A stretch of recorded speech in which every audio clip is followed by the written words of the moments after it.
Bidadi township ಬೆಂಕಿ ಕೇವಲ ರೈತರ ಆಕ್ರೋಶಕ್ಕೆ ಮಾತ್ರ ಸೀಮಿತ ಆಗಿಲ್ಲ, ಬದಲಾಗಿ ಈಗ ಪತ್ರಾಹ್ವಾನಗಳು ಶುರುವಾಗಿದೆ. ಬಿಡದಿ ಟೌನ್ಶಿಪ್ ಯೋಜನೆ ಸುತ್ತ ಹೈಟೆಕ್ ರಾಜಕೀಯದ ವಾತಾವರಣ ಸೃಷ್ಟಿಯಾಗಿದೆ. ಬಿಡದಿ ಟೌನ್ಶಿಪ್ ಯೋಜನೆ ಸುತ್ತ ಹೈಟೆಕ್ ರಾಜಕೀಯ. Bidadi big fight, CM DK versus ಕೇಂದ್ರ ಸಚಿವ ಎಚ್ಡಿಕೆ. ಡಿಕೆ ಶಿವಕುಮಾರ್ ಎಚ್ಡಿ ಕುಮಾರಸ್ವಾಮಿಯ ಮಧ್ಯೆ ಪತ್ರ ಸಮರ ನಡೀತಾ ಇದೆ. ಬಿಡದಿ ಡಿಶುಂ ಬಹಿರಂಗ ಚರ್ಚೆಗೆ ಇಬ್ಬರು ಪಂಥಾಹ್ವಾನ. ಜೂನ್ 26ಕ್ಕೆ ವಿಧಾನಸೌಧದಲ್ಲಿ ಚರ್ಚೆಗೆ ಬನ್ನಿ ಅಂತಾರೆ ಡಿಕೆ ಶಿವಕುಮಾರ್ ಸವಾಲಿಗೆ ಎಚ್ಡಿಕೆ ಕೌಂಟರ್ ಬಾಂಬ್ ಕೊಟ್ಟಿದ್ದಾರೆ. ಸಾರ್ವಜನಿಕರ ಎದುರೇ ಬಿಡದಿಯಲ್ಲಿ ಚರ್ಚೆ ಮಾಡೋಣ, ವಿಧಾನಸೌಧದ 3ನೇ ಮಹಡಿಯಲ್ಲಿ ನಾನು ನೀವು ಕೂತು ಏನು ಪ್ರಯೋಜನ, ಜೂನ್ 26ಕ್ಕೆ ಆಗಲ್ಲ 27ಕ್ಕೆ. ಸಿಎಂ ಡಿಕೆ ಶಿವಕುಮಾರ್ ಸವಾಲಿಗೆ ಎಚ್ಡಿಕೆ ಕೌಂಟರು. ಮಾವನ ಮಗಳ ಕಿವಿ ಚುಚ್ಚಿಸೋದಿದೆ, ಮನೆಗೆ ಬನ್ನಿ ಅಂದಂಗಾಯ್ತು. ಬಿಡದಿಯಲ್ಲಿ ರೈತರು ಮನೆ ಬಾಗಿಲಲ್ಲಿ ನಿಂತ್ಕೊಂಡು ಬಾಯ್ ಬಡಕಾತಿದ್ದಾರೆ.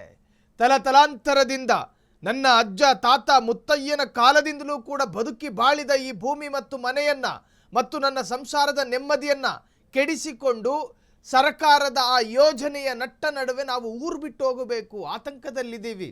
ಇಡೀ ಬಿಡದಿಯ ಕೆಂಚುಗಾನಹಳ್ಳಿ ಗ್ರಾಮದಿಂದ ಹಿಡಿದು ಬೇರೆ ಬೇರೆ ಗ್ರಾಮಸ್ಥರು ಫ್ರೀಡಮ್ ಟಿವಿ ಜೊತೆ ಅಳಲನ್ನು ತೋಡ್ಕೊಂಡಿದ್ರು. ನಾವು ಹೆಂಗೆ ಬಿಟ್ಟು ಹೋಗೋದು? ಹಾಗಾಗಿ ಕುಮಾರಸ್ವಾಮಿ ಹೇಳ್ತಾರೆ ಆ ಉದಾಹರಣೆಯನ್ನ, ಈ ಬಿಡದಿಯ ಜನರ ಅಳಲಿನ ನಡುವೆ ನೀವು ಚರ್ಚೆಗೆ ಬರಬೇಕು. ಡಿಕೆ ಶಿವಕುಮಾರ್ ಕುಮಾರಸ್ವಾಮಿಗೊಂದು ಪತ್ರ ಬರೀತಾರೆ.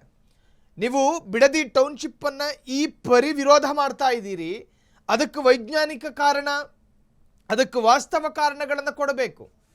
ನೀವು ಚರ್ಚೆಗೆ ಬರೋದಾದ್ರೆ ರಾಜ್ಯದ ಶಕ್ತಿ ಸೌಧ ವಿಧಾನಸೌಧಕ್ಕೆ ಬನ್ನಿ ಅಂತ ಹೇಳಿ ಡಿಕೆ ಕುಮಾರಸ್ವಾಮಿಗೆ ಪತ್ರ ಬರೆದಿರುವಂತಹದ್ದು.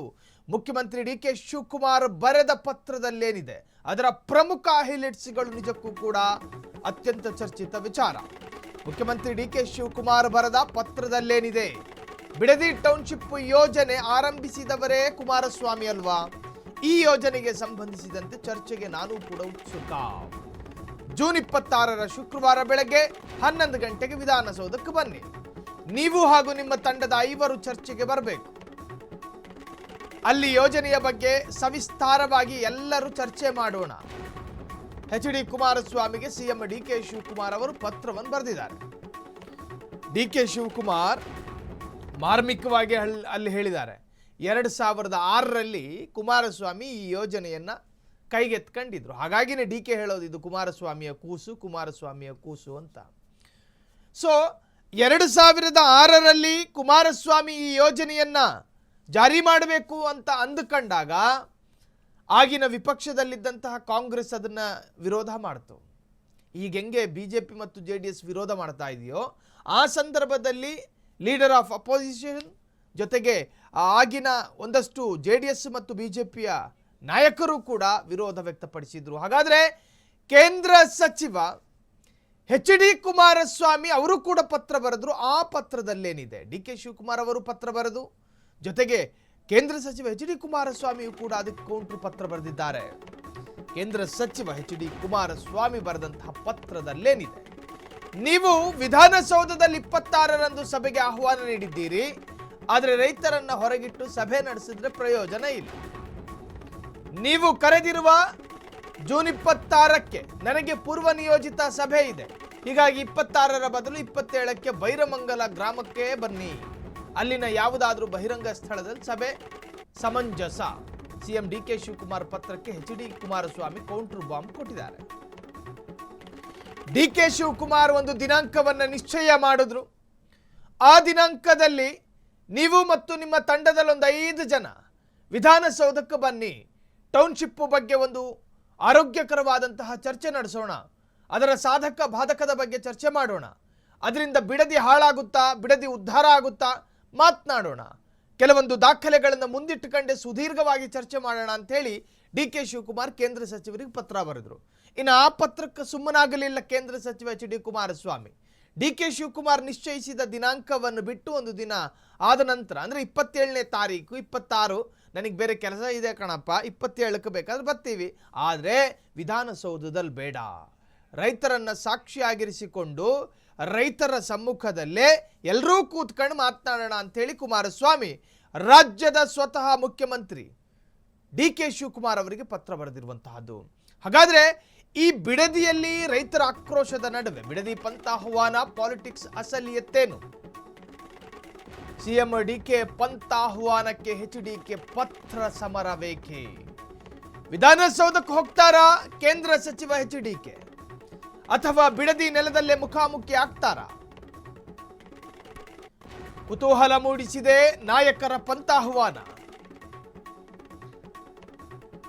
ಬಿಡದಿ ಪಂಥ ಆಹ್ವಾನ ಪಾಲಿಟಿಕ್ಸ್ನ ಅಸಲಿಯತ್ತೇನು? ಡಿಕೆ ಬಿಡದಿಗೂ ಹೋಗೋದಿಲ್ಲ, ಕುಮಾರಸ್ವಾಮಿ ವಿಧಾನಸೌಧಕ್ಕೂ ಬರೋದಿಲ್ಲ. ಇಬ್ರು ನಾಲ್ಗೆ ತುದಿಲಿ ಒಂದು ಸಣ್ಣ ಕಡತ ಇರುತ್ತೆ, ಪೊಲಿಟಿಕಲ್ ಕಡತ ಅಂತ ಕರಿತೀವಿ. ಇದು ಜಾನಪದವಾಗಿ ಜನ ಮಾತನಾಡೋದು. ಈ ರಾಜಕಾರಣಿಗಳು ಕೆಲವೊಮ್ಮೆ ರಾಜಕೀಯಕ್ಕೋಸ್ಕರ ಕೆಲವೊಂದು ಸ್ಟೇಟ್ಮೆಂಟ್ಗೆ ಮಾತ್ರ ಸೀಮಿತ, ಅದು ಯಾವುದು ಕೂಡ ಪ್ರಾಕ್ಟಿಕಲ್ ಅಲ್ಲ. ಡಿ ಕೆ ಶಿವಕುಮಾರ್ ಕುಮಾರಸ್ವಾಮಿ ಡಿ ಕೆ ಶಿವಕುಮಾರ್ಗೆ ಈ ಬಗ್ಗೆ ಹೆಚ್ಚಿನ ಡೀಟೇಲ್ಸ್ ಕೊಡೋದಕ್ಕೆ ನಮ್ಮ ಪೊಲಿಟಿಕಲ್ ರಿಪೋರ್ಟರ್ ಮಾರುತಿ ಫೋನ್ ಸಂಪರ್ಕದಲ್ಲಿ. ಮಾರುತಿ, ಈ ಪತ್ರ ಸಮರ ಪಂಥಾಹ್ವಾನ, ಡಿ ಕೆ ಹೇಳ್ತಾರೆ ಬಾರಪ್ಪ ವಿಧಾನಸೌಧಕ್ಕೆ ಅಂತ, ಕುಮಾರಸ್ವಾಮಿ ಹೇಳ್ತಾರೆ ನಾನು ಅಲ್ಲಿಗೆ ಬರೋದಿಲ್ಲ ಬಿಡದಿಗೆ ಹೋಗ್ತೀನಿ ಅಂತ. ಇದು ಕೇವಲ ಪತ್ರಕ್ಕೆ ಮಾತ್ರ ಸೀಮಿತ ಆಗುತ್ತಾ ಅಥವಾ ಇಬ್ಬರ ಈ ಪತ್ರ ಸಮರದ ಹಿಂದಿನ ಪೊಲಿಟಿಕಲ್ ಬಣ್ಣ ಏನು ಮಾರುತಿ? ಸಾಯಿಲ್, ಒಂದ್ ರೀತಿಯಾದಂತಹ ಹಳೆ ಮೈಸೂರು ಭಾಗದಲ್ಲಿ ನಡೀತಿರುವಂತಹ ರೈತರ ಹೋರಾಟ ಇದಾಗಿರೋದ್ರಿಂದ ಇಬ್ಬರಿಗೂ ಕೂಡ ಒಂದ್ ರೀತಿ ಪ್ರತಿಷ್ಠೆ ಆಗಿರೋದು. ಪ್ರಮುಖವಾಗಿ ಬಿಡದಿ ಟೌನ್ಶಿಪ್ ಮಾಡ್ಲೇಬೇಕು ಅಂತ ಪಣ ತೊಟ್ಟಿರುವಂತಹ ಡಿ ಕೆ ಶಿ ಅವರು ಈಗಾಗಲೇ ಅದಕ್ಕೆ ಅಧಿಕೃತ ಸೂಚನೆಯನ್ನ ಅಂದ್ರೆ ಆದೇಶವನ್ನ ಕೂಡ ಸರ್ಕಾರದಿಂದ ಪ್ರಕಟಣೆ ಕೂಡ ಹೊರಡಿಸಿರೋದು. ಇನ್ನೊಂದ್ ಕಡೆ 2006ರಲ್ಲಿ ಈ ಬಿಡದಿ ಟೌನ್ಶಿಪ್ ಮಾಡಕ್ ಹೋಗಿದ್ದು ಮೊದಲಿಗೆ ಎಚ್ಡಿಕೆ. ಆ ಸಂದರ್ಭದಲ್ಲಿ ರೈತರ ಹೋರಾಟ ಆಗಿರ್ಬೋದು ಮತ್ತು ಆಗಿನ ವಿಪಕ್ಷಗಳ ಹೋರಾಟಕ್ಕೆ ಮಾಡಿದ್ದು ಆ ಬಿಡದಿ ಟೌನ್ಶಿಪ್ ಮಾಡೋದನ್ನ ಸರ್ಕಾರದಿಂದ ಸ್ಟಾಪ್ ಆಗತ್ತ. ಆದ್ರೆ ಈಗ ಸಿಎಂ ಆಗಿ ಅಧಿಕಾರ ಸ್ವೀಕರಿಸಿದ ನಂತರ ಏನು ಡಿ ಕೆ ಶಿ ಅವರು ಬಿಡದಿ ಟೌನ್ಶಿಪ್ ಮಾಡೋದಕ್ಕೆ ಮುಂದಾಗಿರುವಂತದ್ದು ಪ್ರಮುಖವಾಗಿ. ಈಗಲೂ ಕೂಡ ಅಲ್ಲಿ ರೈತರ ಹೋರಾಟ ಹೆಚ್ಚಾಗಿ ನಡೀತಾ ಇರುವಂತದ್ದು ಮತ್ತೆ ಬಿಡದಿ ಟೌನ್ಶಿಪ್ ಮಾಡ್ಲೇಬಾರ್ದು ಅಂತ ಕೂಡ ಸಾಕಷ್ಟು ಒತ್ತಡಗಳು ಕೇಳಿ ಬರ್ತಾ ಇರೋಂಥದ್ದು. ಇದರ ನಡುವೆ ಎಚ್ಡಿಕೆ ಅವರು ಕೂಡ ಬಿಡದಿ ಟೌನ್ಶಿಪ್ಗೆ ವಿರೋಧವಾಗಿ ಅಂದ್ರೆ ನಿಂತಿರುವಂತದ್ದು.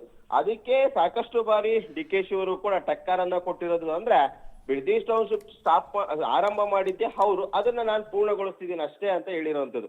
ಇದರಿಂದಾಗಿ ಇಬ್ಬರ ನಡುವೆ ಒಂದ್ ರೀತಿಯಾದ ರಾಜಕೀಯ ವಾಗ್ಸಮರಕ್ಕೂ ಕೂಡ ಒಂದ್ ರೀತಿ ಕಾರಣ ಆಗಿರುವಂತದ್ದು. ಪ್ರಮುಖವಾಗಿ ಈ ನಡುವೆ ಪಂಥಾಹ್ವಾನಕ್ಕೂ ಕೂಡ ಇಬ್ಬರಿಂದಲೂ ಕೂಡ ಕರೆ ಸಿಗ್ತಾ ಇರೋದು. ಮೊದಲಿಗೆ ಮಾಗಡಿ ಬಾಲಕೃಷ್ಣ ಅವರು ಬಿಡದಿ ಟೌನ್ಶಿಪ್ ಬಗ್ಗೆ ಚರ್ಚೆ ನಡೆಸೋದಕ್ಕೆ ನಮ್ಮ ಸರ್ಕಾರ ಸಿದ್ಧತೆ ಇದೆ ಅಂತ ಏನು ಒಂದ್ ಹೇಳಿಕೆಯನ್ನ ಕೊಟ್ಟಿದ್ರು, ಅದನ್ನ ಏನು ಸಿದ್ಧವಾಗಿದ್ದಂತಹ ಎಚ್ಡಿಕೆ ಅದಕ್ಕೆ ಕರೆಯನ್ನ ಕೊಟ್ಟು ನಾನು ಈ ಬಗ್ಗೆ ಚರ್ಚೆ ನಡೆಸಲು ಸಿದ್ಧನಿದ್ದೇನೆ, ಬಿಡದಿ ಟೌನ್ಶಿಪ್ ಬೈರವಂಗಲದಲ್ಲಿ ಏನು ಹೋರಾಟ ನಡೀತಿದೆ ಆ ವೇದಿಕೆಯಲ್ಲಿ ಬಂದು ಚರ್ಚೆ ಮಾಡೋದಕ್ಕೆ ಮತ್ತು ರೈತರ ಬಗ್ಗೆ ಸಮಸ್ಯೆಗಳ ಬಗ್ಗೆ ಚರ್ಚೆ ಮಾಡೋದಕ್ಕೆ ನಾನು ಸಿದ್ಧನಿದ್ದೇನೆ ಅಂತ ಕೂಡ ಎಚ್ಡಿಕೆ ನಿನ್ನೆ ಬೆಳಿಗ್ಗೆ ಸುದ್ದಿಗೋಷ್ಠಿ ನಡೆಸುವ ಮೂಲಕ ಆಹ್ವಾನವನ್ನ ಕೊಟ್ಟಿದ್ರು. ಇದನ್ನ ತಿಳಿದು ಮತ್ತೆ ಇದರ ಬಗ್ಗೆ ಪ್ರತಿಕ್ರಿಯೆ ನೀಡಿರುವಂತಹ ಡಿ ಕೆ ಶಿ ಅವರು ಸರಿ ನನಗೂ ಕೂಡ ಅದೇ ಬೇಕಾಗಿರುತ್ತೆ, ಅಂದ್ರೆ ರೈತರ ಬಗ್ಗೆ ನಾನು ಕೂಡ ಚರ್ಚೆ ನಡೆಸೋಕೆ ಸಿದ್ಧನಿದ್ದೇನೆ. ಎಚ್ಡಿಕೆ ಅವರು ಸಿದ್ಧರಿದ್ದು ಬರೋದಾದ್ರೆ ವಿಧಾನಸೌಧಕ್ಕೆ ಅವರು ಮತ್ತು ಅವರ 5 ಜನರ ತಂಡದೊಂದಿಗೆ ವಿಧಾನಸೌಧಕ್ಕೆ ಬನ್ನಿ, ನನ್ನ ಕಚೇರಿಯಲ್ಲಿ ಚರ್ಚೆ ಮಾಡೋದಕ್ಕೆ ನಾನು ಕೂಡ ಸಿದ್ಧನಿದ್ದೇನೆ ಅಂತ ಒಂದು ಪತ್ರವನ್ನ ಏನು ಡಿ ಕೆ ಶಿ ಅವರು ಎಚ್ಡಿಕೆಗೆ ಬರೀತಾರೆ. ಆ ಪತ್ರವನ್ನ ಸ್ವೀಕಾರ ಮಾಡಿರುವಂತಹ ಎಚ್ಡಿಕೆ ಇಲ್ಲಿ ಬೇಡ ಅಂದ್ರೆ ವಿಧಾನಸೌಧದ 4 ಗೋಡೆಗಳ ಮಧ್ಯೆ ಚರ್ಚೆ ಮಾಡೋದು ಬೇಡ, ಅದು ಸರಿ ಕೂಡ ಇಲ್ಲ. ನೇರವಾಗಿ ರೈತರು ಎಲ್ಲೂ ಪ್ರೊಟೆಸ್ಟ್ ಮಾಡ್ತಿದ್ದಾರೆ, ರೈತರಿಗೆ ಎಲ್ಲಿ ಸಮಸ್ಯೆ ಆಗ್ತಿದೆ ಆ ಸ್ಥಳಕ್ಕೆ ಬನ್ನಿ, ಆ ಸ್ಥಳದಲ್ಲಿ ನೀವು ಎಲ್ಲೇ ಕರೆದ್ರು ಕೂಡ ನಾನು ಆ ವೇದಿಕೆ ಬಂದು ಚರ್ಚೆ ಮಾಡೋಕೆ ಸಿದ್ಧನಿದ್ದೇನೆ ಎಂದು ಕೂಡ ಪಂಥಾಹ್ವಾನವನ್ನ ನೇರವಾಗಿ ಡಿ ಕೆ ಶಿ ಅವರು ಎಚ್ಡಿಕೆ ಅವರು ಕೂಡ ಡಿ ಕೆ ಶಿ ಅವರು ಕೊಟ್ಟಿರೋದು. ಎಲ್ಲ ಒಂದ್ ಕಡೆ ಇಬ್ಬರ ನಡುವೆ ರಾಜಕೀಯ ವೈರತ್ವ ಮತ್ತು ರಾಜಕೀಯ ಜಟಾಪಟಿಗೆ ಈ ರೈತರ ವೇದಿಕೆ ಕಾರಣ ಆಗ್ತಾ ಇರುವಂತದ್ದು. ಇದರ ಮುಂದಿನ ಭಾಗದಲ್ಲಿ ಯಾವ ರೀತಿಯಾದಂತ ಇವರು ವೇದಿಕೆಗೆ ಬರ್ತಾರಾ, ಚರ್ಚೆ ಮಾಡ್ತಾರಾ ಎಂಬುದು ಕೂಡ ಮುಂದಿನ ದಿನಗಳಲ್ಲಿ ಕಾದ್ ನೋಡ್ಬೇಕು. ಒಟ್ಟಲ್ಲಿ ಒಂದ್ ಕಡೆ ಟೌನ್ಶಿಪ್ ಆಗ್ಬೇಕು ಅಂತ ಪಣ ತೊಟ್ಟಿರುವಂತಹ ಡಿ ಕೆ ಶಿ, ಇನ್ನೊಂದ್ ಕಡೆ ಯಾವುದೇ ಕಾರಣಕ್ಕೂ ಟೌನ್ಶಿಪ್ಗೆ ಅವಕಾಶಗಳನ್ನ ಕೊಡ್ಲೇಬಾರ್ದು ಅಂತ ಪಣ ತೊಟ್ಟಿರುವಂತಹ ದೇವೇಗೌಡರ ಕುಟುಂಬ ನೇರವಾಗಿ ಇವಾಗ ವಾಕ್ಸಮರಕ್ಕೆ ಇಳಿದಿರೋದು. ಪ್ರಮುಖವಾಗಿ ದೇವೇಗೌಡರು ಕೂಡ ಟೌನ್ಶಿಪ್ ಅನ್ನ ನಿಲ್ಲಿಸದೇ ಇದ್ರೆ ನಾನು ಉಪವಾಸ ಸತ್ಯಾಗ್ರಹ ಮಾಡ್ತೀನಿ ಅಂತಲೂ ಕೂಡ ಹೇಳಿರುವಂತದ್ದು. ಎಲ್ಲ ಒಂದ್ ಕಡೆ ಮುಂದಿನ ದಿನಗಳಲ್ಲಿ ಮತ್ತಷ್ಟು ರಾಜಕೀಯ ಜಟಾಪಟಿಗೆ ಕಾರಣ ಆಗುವ ಸಾಧ್ಯತೆ ಇರುವಂತದ್ದು ಸಾಯಿಲ್. ಓಕೆ, ಹಾಗೆ ಸಂಪರ್ಕದಲ್ಲಿರಿ ಮಾರುತಿ. ಒಟ್ಟಾರೆ ಈ ಬಿಡದಿ ಬೆಂಕಿ ಪ್ರತಿಷ್ಠೆಯ ವಿಚಾರ ಆಗಿ ಮಾರ್ಪಡ್ತಾ ಇದೆಯಾ?